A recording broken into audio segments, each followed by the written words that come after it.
When the Canon R5C launched, it was one of the first truly hybrid video and stills cameras in the marketplace. Welcome to this Canon R5C video guide with me, Ollie Kenchington.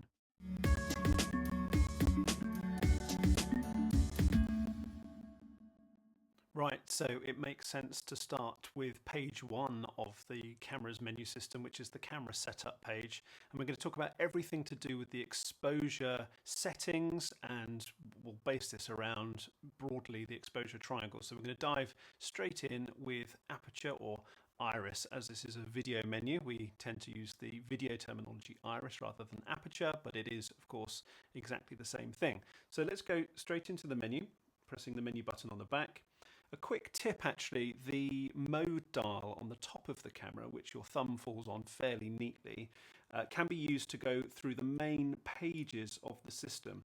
So I can jump across the entire pages along the top there just by using the mode dial on the top. Once I'm where I want to go, so in this case the camera setup, I can then move my thumb down to the scroll wheel on the back, which enables me to go through sequentially if I like. I can just keep going down and it will move sequentially through the menu, going through each different sub-page of the main page that you've just selected. I can also use the top, what's preset to actually be your iris control, the top dial, which I can use to move only across the sub-pages.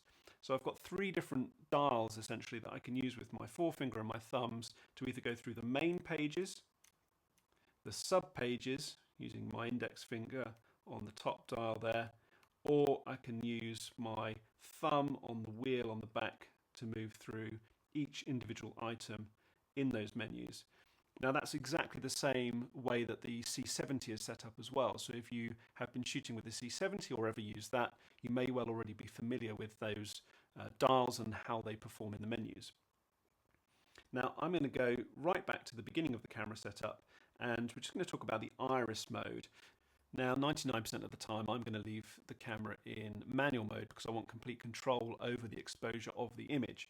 However, the automatic mode might be useful in certain circumstances where you want to maybe fix your, your shutter or your ISO, but you want the camera to be able to respond to subtle changes in your scene. So an auto iris mode will enable the camera to respond to the balance of exposure in the frame, and using its built-in center-weighted auto exposure, it will then counterbalance that using the iris.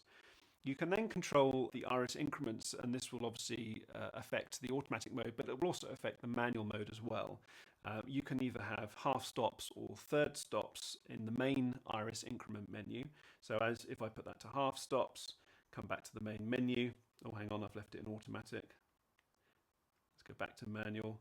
Half stops, you can see down there, this is an f2.8 maximum lens. I can go half a stop, 3.5. There's my full stop to f4. 4.5, there's the next whole stop, half a stop, whole stop, and you can work your way through like that, or I tend to leave it on a third stop increments.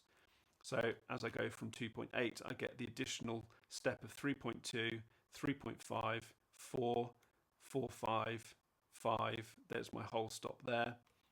Now also beneath here, if we're going to fine increment and turn that on, I can actually do very fine adjustments. Now it doesn't actually look like anything's changing, and this is a bit of a pitfall with this mode, is it doesn't actually show those fine increments, so it looks like it's stuck at f5, but you will see the image getting darker or lighter as you adjust.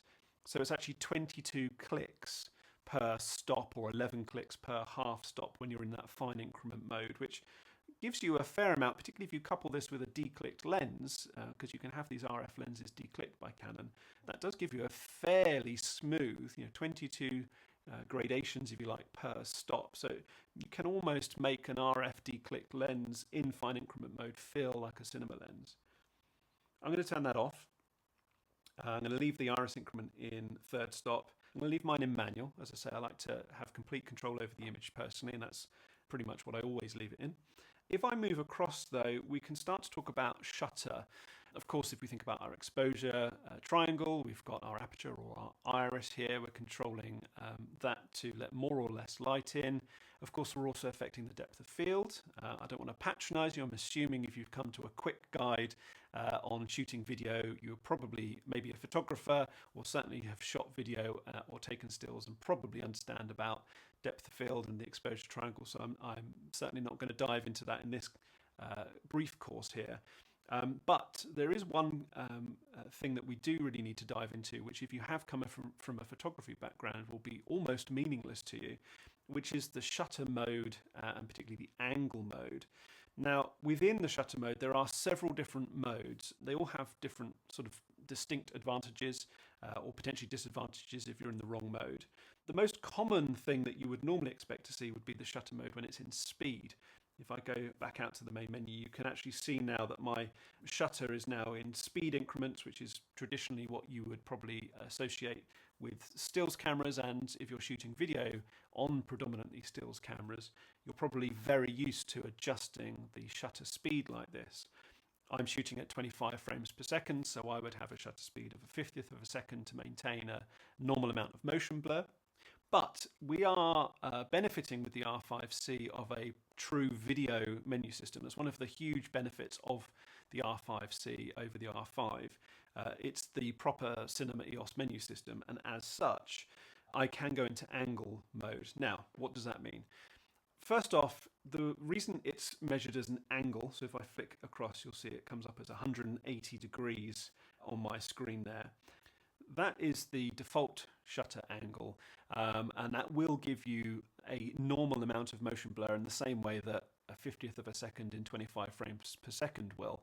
So even though I've just moved into shutter angle mode and it's now showing me 180 degrees instead of 1/50, actually nothing's changed. The image isn't darker or lighter, the motion blur isn't changed, because 180 degrees means half the duration of your frame rate. So if I'm shooting at 25 frames per second, then every frame lasts for a 25th of a second. Half of a 25th of a second is a 50th of a second. Now 180 degrees is also half of a circle, so they directly correlate to each other. If you're at 180 degrees, you are essentially shooting normal motion blur. The key benefit of being in the angle mode is that if you leave it at 180 degrees, which I would most of the time, then as I change my frame rate, so for example, if I want to shoot some 50 frames per second B-roll, I don't have to remember to adjust my shutter speed to 100th of a second, because when I'm in shutter angle and 180 degrees, it will automatically maintain that half the duration for the correct motion blur.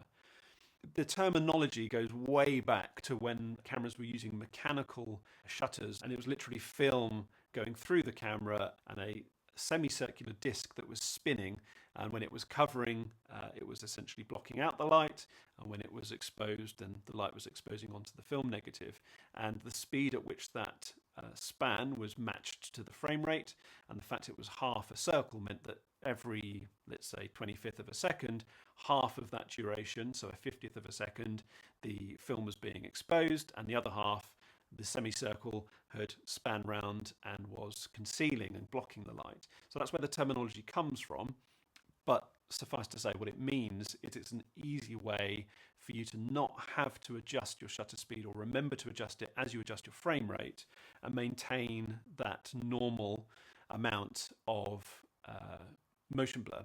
Of course, you may want to deliberately introduce a bit more motion blur or have it less motion blur and have it a bit more strobic, depending on your creative intent for the image that you're shooting, and in which case I can click on 180 degrees.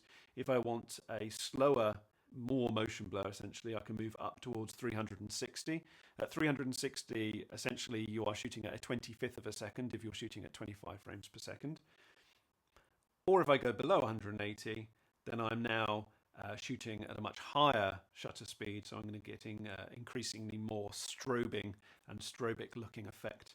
I'm going to leave it at 180 degrees for now because that, as I say, is kind of your normal motion blur default setting. But that hopefully explains why there is a speed and an angle setting in the cinema mode, cinema menus, that you wouldn't have traditionally seen if you've been shooting with an R5, R5.6 or any of the mirrorless cameras which are photo menus. You wouldn't have seen this before.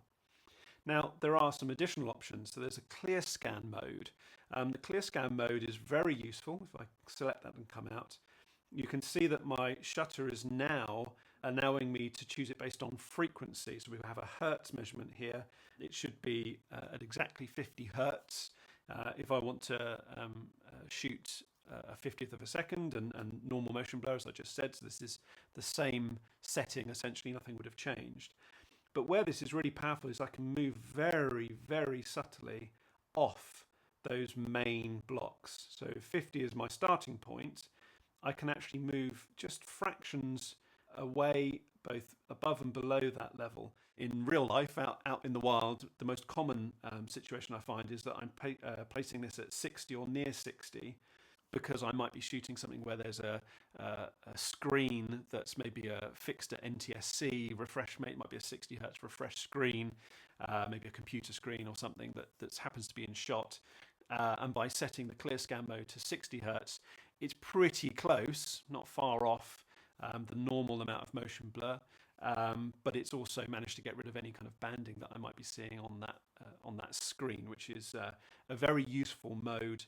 I've used it when I've been filming events and projectors have been being used. Maybe they're projecting at 24 frames, so I can set this to 48 hertz to counteract that. So it's a very flexible and useful mode. Now, I don't use it unless I absolutely have to, so I'm going to go back into the menu, change it out of clear scan mode, and I'm going to show you now slow mode. In the slow mode, it actually goes back to using a shutter speed as the increment, as the measurement, and it essentially allows me to open up some additional options. So if I was at a shutter angle of 360 degrees, essentially the most amount of motion blur I would get would be equivalent of a 25th of a second if I'm shooting at 25 frames per second. By going into the slow shutter mode, I open up 3 additional slower and therefore more blurry modes. I have 1/12, 1/6, and 1/3. So if I'm in a third of a second shutter speed there, I am essentially lowering the frame rate or more into like a collecting light mode, if you like. And if I were to move the camera or something was moving on screen, there'd be a huge amount of blur with that. Now, I use this fairly often actually when I'm using the built-in time-lapse mode on the R5C. I often, particularly if it's people and I want to give a sense of kind of busyness, I often quite like to have sort of blurry shutter speed, and particularly if it's a fixed kind of, there's architecture and buildings and there's people moving, it gives a really nice kind of look of dynamic movement to time lapses. So by using the slow mode, I can actually achieve more dramatic motion blur than I would if I just left it in shutter angle and put it at 360 degrees, for example. That's the slow mode. And there's also an off mode that just basically fixes it at 360 degrees. You can see that my shutter speed now is actually grayed out. I can't select it and it's fixed at a 25th of a second. I guess that's kind of useful if you just want to lock the camera for any particular reason. Maybe you're doing, I don't know, for example, you might be doing some frame interval work or something like that and you just want it to be fixed. So that's the off mode. I'm going to go back to angle. We're next going to move on to quite an important topic with this camera because it's unique in Canon's lineup, which is the base ISO.